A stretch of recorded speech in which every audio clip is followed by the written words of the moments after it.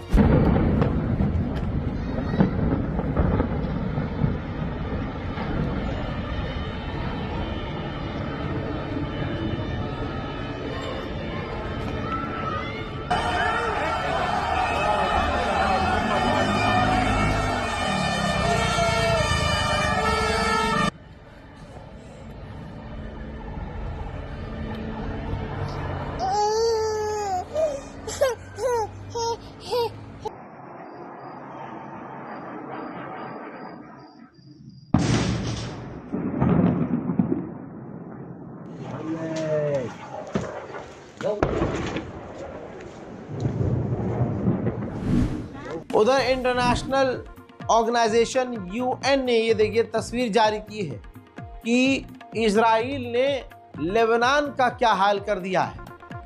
पूरी तरह से इजराइल को यूएन ने नंगा किया है दोस्तों। उधर लेबनान ने इजराइल को खुश करने के लिए और अमेरिका की बात को मानते हुए कहा है कि अगले महीने से, आधा महीने निकलने के बाद ये काम शुरू हो जाएगा कि हम फिलिस्तीनियों को डिसआर्म करना शुरू कर देंगे और फिलिस्तीनी समर्थकों को अपने इलाकों से निकालना शुरू कर देंगे। लीजिए, उधर अमेरिका ने आधिकारिक तौर पर सीरिया पर जो पाबंदी लगाई है, ऑफिशियली उस पाबंदियों को हटा दिया है। इजराइल के अंदर जो दुरूस कम्युनिटी है वो सीरिया की सरकार से यूएई में अपनी कम्युनिटी के लिए बातचीत करने वाली है। उधर सीरिया के अंदर जोलानी के दबाव में इतने खतरनाक दबाव पड़े हैं फिलिस्तीनियों के ऊपर कि फिलिस्तीनी लड़ाकों ने, ईरान के लड़ाकों ने, हिजबुल्लाह के लड़ाकों ने सीरिया को छोड़ दिया है और वो वहां से निकल चुके हैं। इजराइल ने एक पूरे मुल्क को तबाह व बर्बाद कर दिया है। गाजा सिटी का ऐसा मंजर कि अगर आप इंसान हैं तो जिगर फट जाएगा। देखिए,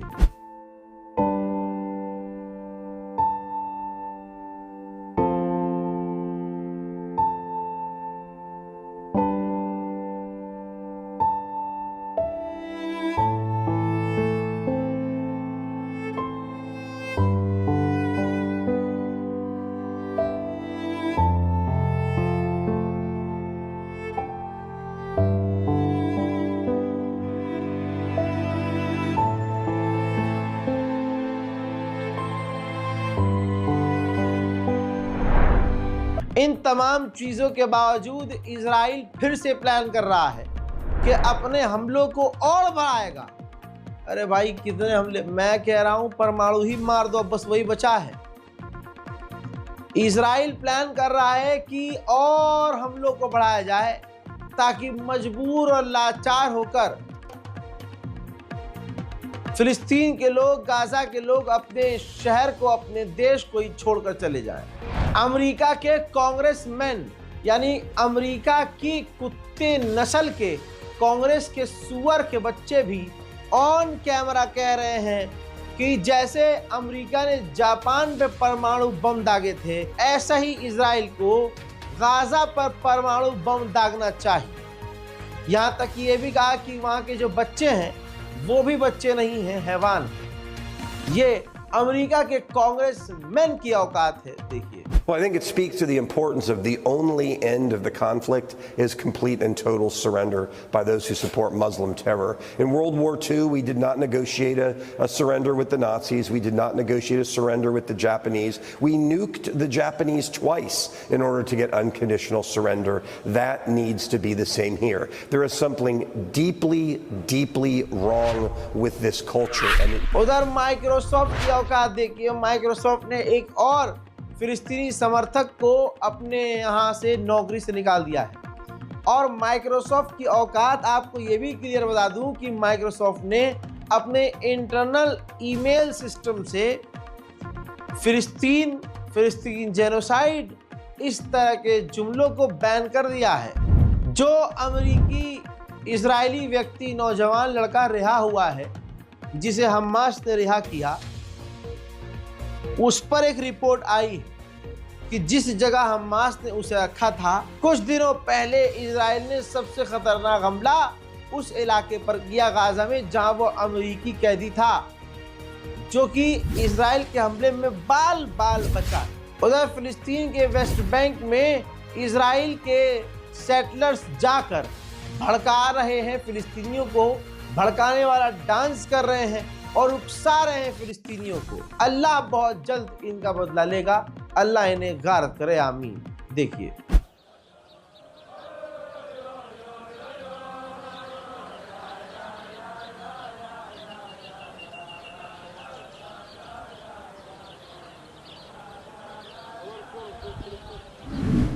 अब अगली तस्वीर को देख लीजिए जो मैं पूरी स्क्रीन पर नहीं दिखा सकता हूं। इजराइल के 19 सेटलर्स ने फिलिस्तीनियों के मकानों इलाकों में आग लगा दी। उधर हमास ने वार्निंग दी है कि इजराइल गाजा के अंदर डिटेंशन सेंटर बना रहा है फिलिस्तीनियों के खिलाफ। अब तक 70 फिलिस्तीनी इजराइल की जेल में मारे गए हैं। एक और फिलिस्तीनी इजराइल की जेल में मारे गए, जिसके बाद मरने वालों की संख्या जेल के अंदर 70 हो चुकी है। उधर जर्मनी की पुलिस को देख लीजिए, फिलिस्तीनी समर्थकों को जर्मनी की पुलिस गिरफ्तार करके किसी आतंकवादी की तरह लेके जा रही है। गाजा के अंदर अब सच में सिर्फ ये टेंट सिटी बचा है। मकानों में, जमीनों पर रहने वाले लोग अब आसमान के नीचे रह रहे हैं। इनमें से कई ऐसे हैं जिनके पास ये टेंट भी नहीं है। उधर इजराइल ने कमाल अदवान हॉस्पिटल के जहां पर दवाइयां रखी थी, उनको बम से उड़ा दिया है। हजरात, हाल गाजा का बहुत बुरा है। इस रिपोर्ट को शेयर जरूर कीजिए, दुआ दीजिए और इस बारकोड को गाजा और फिलिस्तीन की मदद के लिए आप इस्तेमाल कर सकते हैं। ज्यादा से ज्यादा दुआ कीजिए और हमारे चैनल को सब्सक्राइब कीजिए ताकि फिलिस्तीन और गाजा के अपडेट्स आपको डेली बेसिस पर मिलते रहें। जय हिंद।